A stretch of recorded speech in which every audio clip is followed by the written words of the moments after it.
نحمده ونصلي ونسلم على رسوله الكريم اما بعد اعوذ باللہ من الشیطان الرجیم بسم اللہ الرحمن الرحیم وَلْتَكُنْ مِنْكُمْ أُمَّةٌ يَدْعُونَ إِلَى الْخَيْرِ وَيَأْمُرُونَ بِالْمَعْرُوفِ وَيَنْهَوْنَ عَنِ الْمُنْكَرِ وَأُولَئِكَ هُمُ الْمُفْلِحُونَ صدق اللہ العظیم وصدق رسولہ النبی الکریم الامین اللہم صلی علی سیدنا و مولانا محمد معدن الجود والکرم وآلہ وصحبہ وبارک وسلم الصلاة والسلام علیک یا سیدی یا رسول اللہ وعلی آلک واصحابک یا سیدی یا حبیب اللہ۔ حمد و صلاۃ کے بعد اگر کسی گھر کے اندر آگ لگ جائے تو محلے کے تمام لوگ اپنی اخلاقی اور قومی ذمہ داری سمجھ کر اس آگ کو بجھانے کے لیے تیار ہو جاتے ہیں۔ اپنی بساط کے مطابق کسی کے گھر میں پانی کا پائپ ہو، پانی ڈالنے کے لیے کوئی برتن ہو تو لوگ اس کو لے کر کے دوڑتے ہیں۔ عمر کی کوئی قید نہیں ہوتی، تعلق کی کوئی بنیاد نہیں ہوتی، بلکہ ہر عمر کا، ہر طبقے کا ہر شخص دوڑتا ہے کہ اس آگ کو بجھا دیا جائے۔ اس کی ایک وجہ تو یہ ہوتی ہے کہ انسانی جذبہ ہے کہ سامنے والے کا گھر جل جائے، اس کا کوئی جانی اور مانی نقصان نہ ہو جائے، اور ایک اس کی اہم وجہ یہ بھی ہوتی ہے کہ اگر ساتھ والے کے گھر کی آگ نہ بجھائی جائے تو اپنے گھر میں بھی آ جایا کرتی، اور وہ ارد گرد کے بہت سارے گھروں کو اپنی لپیٹ میں لے لیا کرتی، اس لیے اس آگ کو فوراً بجھا دینا بہت ضروری ہوتا ہے۔ اسی طریقے سے اگر کسی جگہ دریا کا بند ٹوٹنے لگے تو اس گاؤں کے، اس علاقے کے، اس شہر کے سارے لوگ مل کر اس بند کو باندھنے کی کوشش کرتے ہیں، کیونکہ اگر وہ بند ٹوٹ جاتا ہے تو سیلاب اس طرح آئے گا کہ وہ بغیر کسی تمیز کے، بغیر رنگ و نسل کے، بغیر کسی کے احساس کے وہ سارے مکانات کو، سب قبیلوں کو، سب کو بہا کے لے جائے گا۔ جس طرح سوسائٹی کے اندر آگ کو بجھانا، پانی کے آگے بند باندھنا بڑا ہی ضروری ہوتا ہے، اسی طرح منکرات کے آگے، برائیوں کے آگے، بے حیائیوں کے آگے بند باندھنا بھی بہت ضروری ہوتا ہے۔ اگر برائی کا ہاتھ نہ روکا جائے، بے حیائی کی حوصلہ شکنی نہ کی جائے، ظلم کو، جبر کو، بددیانتی کو، سفاکی کو، درندگی کو، اس کو روکا نہ جائے، اس کے سامنے بند نہ باندھا جائے تو یہ ساری آبادیوں کو، سارے لوگوں کو، سارے گھروں کو اپنی لپیٹ میں لے لیتی ہے۔ قرآن حکیم نے جو امت مسلمہ کی ذمہ داریاں بیان کی، ان میں ایک ذمہ داری یہ بھی بیان کی، فرمایا وَلْتَكُنْ مِنْكُمْ أُمَّةٌ يَدْعُونَ إِلَى الْخَيْرِ، تم میں ایک گروہ ایسا ہونا چاہیے جو لوگوں کو بھلائی کی طرف بلائے، لوگوں کو بھلائی کی طرف بلائے، وَيَأْمُرُونَ بِالْمَعْرُوفِ، اور انہیں اچھی بات کا حکم دے، وَيَنْهَوْنَ عَنِ الْمُنْكَرِ، اور انہیں برائی سے منع کرے، وَأُولَئِكَ هُمُ الْمُفْلِحُونَ، یہی لوگ کامیاب ہونے والے۔ ایک جماعت ہمیشہ مسلمانوں کے بیچ اس طرح کی رہنی چاہیے جو ان برائیوں کے سامنے بند باندھے، جو آگے بڑھے، ظالم کا ہاتھ تھامے، سفاک کا ہاتھ تھامے، بددیانتی والے کو روکے، سوسائٹی کے اندر جتنی منکرات پھیل جائیں ان کو آگے بڑھ کے وہ روکے۔ یہ کام تھوڑا مشکل ہے۔ دو حکم ہیں مسلمان کو، ایک امر بالمعروف، ایک نہی عن المنکر۔ امر بالمعروف تو کسی حد تک آسان ہوتا ہے، نماز کا حکم دینا، روزے کی بات بتانا، لوگوں کو ذکر و فکر، عبادت، تلاوت، درود و سلام کے فضائل بتانا، یہ بھی بڑا برکت والا کام ہے، لیکن نسبتاً آسان ہوتا ہے۔ مشکل کام ہوتا ہے لوگوں کو برائی سے منع کرنا، مشکل ہوتا ہے کسی شخص کو روکنا کہ تو یہ جو کام کر رہا ہے یہ درست نہیں ہے۔ تو نیکی کا حکم دینا تو بعض اوقات آسان ہوتا ہے، لیکن برائی سے، منکرات سے لوگوں کو منع کرنا یہ مشکل ہوتا ہے۔ ہم دیکھتے ہیں کہ وہ چیزیں جو شریعت کے اصول و ضابطوں کے مطابق بالکل غلط ہیں، عوام اور خاص سب جانتے ہیں کہ وہ چیزیں غلط ہیں۔ شادی بیاہ کے موقع پر جو ڈھیر ساری رسومات ہیں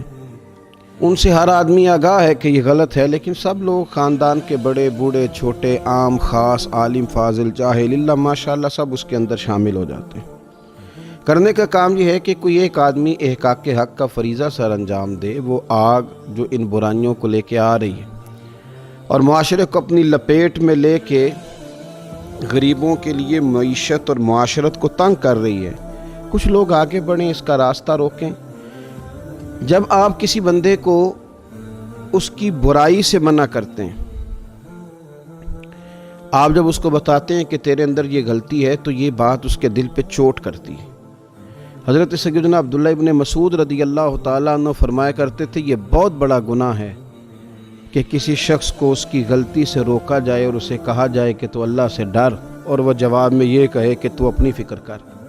یہ بہت بڑا گناہ ہے۔ لیکن جب بھی آپ کسی کو دین کی دعوت دیں گے، وہ یہی بات آپ کو جواب میں کہے گا کہ بھئی تم اپنی کرو۔ حضرت بایزید بسطامی رحمۃ اللہ علیہ فرمایا کرتے تھے، یہ برائی سے روکنے نے اور نیکی کا پیغام دینے نے ہمارا تو دوست ہی کوئی نہیں چھوڑا، سب لوگ مخالف ہو گئے، سب لوگوں نے ہم سے دور رہنا شروع کر دیا، اس لیے کہ ہم لوگوں کو برائی سے روکتے تھے۔ نبی پاک صلی اللہ تعالیٰ علیہ وسلم نے اپنی امت کو کھڑا کیا، فرمایا تم میں سے جو شخص برائی دیکھے، طاقت ہو تو اپنے ہاتھ سے روک دے، یہ نہ ہو سکے تو اپنی زبان سے اس کی مذمت کرے، اسے برا کہے، یہ بھی نہ کر سکے تو دل میں تو برا جانے، ذالک اضعف الایمان، اگرچہ یہ کمزور ایمان کی علامت۔ اور پھر بغیر چھوٹے بڑے کی تمیز کے، ہمارے ہاں یہ بھی ہوتا ہے کہ غریب کو تو تبلیغ ذرا جلدی کر لی جاتی ہے، کمزور آدمی، ضعیف آدمی کو تو پیغام حق دینے میں بعض اوقات لوگ عزت نفس کا بھی خیال نہیں کرتے، اس کی پرائیویسی کا بھی خیال نہیں کرتے۔ لیکن دعوت جب امیر کو دینی ہو، مالدار کو دینی ہو، اس شخص کو دینی ہو جو سوسائٹی کے اندر تھوڑا بڑا مقام رکھتا ہو، تو پھر بہت سارے لوگوں کی تبلیغ کمزور پڑ جاتی۔ رسول کائنات سرور دو عالم صلی اللہ تعالیٰ علیہ وسلم منبر پہ کھڑے ہوئے، حضرت ابو سعید خدری رضی اللہ تعالیٰ عنہ فرماتے ہیں، حضور نے خطبہ شروع فرمایا اور ارشاد فرمایا، خبردار خبردار، کسی شخص کی ہیبت تمہیں حق جاننے کے بعد حق کہنے سے منع نہ کرے۔ کسی بندے کی بھی ہیبت، جب تم حق جان لو تو پھر کسی شخص کی ہیبت تمہیں کبھی حق کہنے سے منع نہ کرے، پھر تم حق کہہ دو۔ اس لیے ہمیشہ کوشش کی جائے کہ جہاں جہاں برائی نظر آئے، حضور صلی اللہ علیہ وسلم نے فرمایا اپنے بھائی کی مدد کرو، اگرچہ وہ ظالم ہو یا مظلوم ہو۔ تو صحابہ نے عرض کی، یا رسول اللہ صلی اللہ علیہ وسلم، یہ مظلوم کی مدد تو سمجھ میں آتی ہے، ظالم کی مدد کیسے کریں؟ تو حضور نے فرمایا اس کے ہاتھ کو ظلم سے روک دو، اسے ظلم سے منع کر دو، تم نے بڑی مدد کی اس کی، وہ ایک بہت بڑے عیب سے بچ گیا، تم نے اس کو ایک بہت بڑی خطا کرنے سے بچا لیا، تم نے اسے جہنم کے سفر سے روک لیا،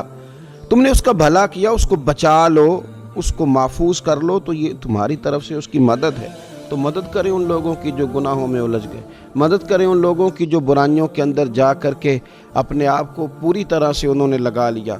ہمارے ہاں یہ ہوتا ہے کہ لوگ برائی کر رہے ہوتے ہیں تو مخصوص طریقے سے ہم واعظ و نصیحت کا ایک طریقہ اختیار کیے ہوئے ہوتے ہیں۔ میری طرح کے لوگوں نے جمعہ پڑھانا ہوتا ہے، وہ جمعے کا خطبہ تو دیتے ہیں لیکن قوم کے درد سے آگاہ نہیں ہوتے۔ ان لوگوں نے کسی محفل میں، کسی مجلس میں تقریر تو کرنی ہوتی ہے، لیکن جو قوم کی اصلاح کا جذبہ ہے اور جو درد دل ہے اس امت کے لیے، وہ ان کے سینوں میں نہیں پایا جاتا۔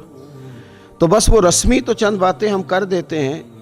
لیکن جو خاص اخلاص کے ساتھ دعوت دین ہے اور درد ہے کہ بندہ اس سے نکل آئے، وہ موجود نہیں ہوتا۔ بلکہ بعض اوقات تو یہ ہوتا ہے کہ منبر پر وائز کا انداز تو کچھ اور ہوتا ہے، لیکن اس کی نجی زندگی، اس کی ذاتی زندگی، اس کے روزمرہ کے معاملات بتاتے ہیں کہ جو یہ کہہ رہا تھا نا، وہ شاید لفظوں کا ہیر پھیر ہی تھا، جملوں کے تراشے ہی تھے، اس کا وہ درد دل نہیں تھا۔ نبی کریم سید عالم صلی اللہ تعالیٰ علیہ وآلہ وسلم نے ارشاد فرمایا، جس قوم میں گناہ کیا جاتا ہو اور کچھ لوگ دور کرنے پر قادر ہوں اور پھر بھی وہ دور نہ کریں، تو قریب ہے کہ اللہ سب پر یہ عذاب نازل کر دے گا۔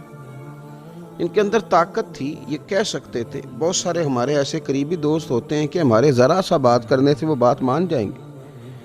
ہمارے گھر کے اندر، خاندان کے اندر تھوڑی سی ہماری جد و جہد کرنے سے بہت ساری برائیوں سے بچا جا سکتا، لیکن ابو داؤد شریف کی اس حدیث نے جو ہمیں جھنجھوڑا ہے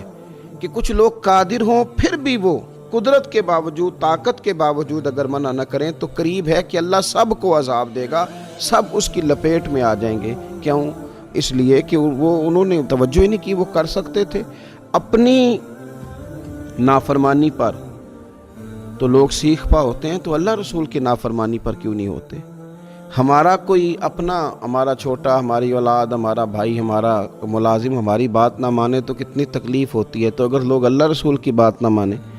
اس پر بھی تو ہمیں تکلیف ہونا چاہیے تھی۔ حضرت عبداللہ ابن مسعود رضی اللہ تعالیٰ عنہ راوی ہیں، حضور صلی اللہ علیہ وسلم نے فرمایا بنی اسرائیل میں کسی برائی کا آغاز ہوا تو ایک شخص دوسرے کو برائی سے ٹوکتا تھا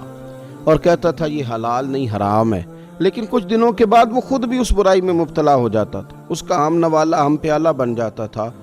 چنانچہ یہی چیزیں تھیں کہ اللہ تعالیٰ نے بنی اسرائیل پر عذاب نازل کیا۔ وہ بجائے اس کے کہ کاربند رہتے، تبلیغ کرتے، وہ کچھ دنوں کے بعد خود ساتھ شامل ہو گئے، جس نے نقصان پیدا کیا۔ آخری بات اس عنوان پر جو بڑی سمجھنے والی ہے، اس ساری گفتگو میں جو خلاصہ ہے وہ یہ ہے کہ یہ کام تب ہوتے ہیں جب قوموں کا ضمیر زندہ ہوتا ہے۔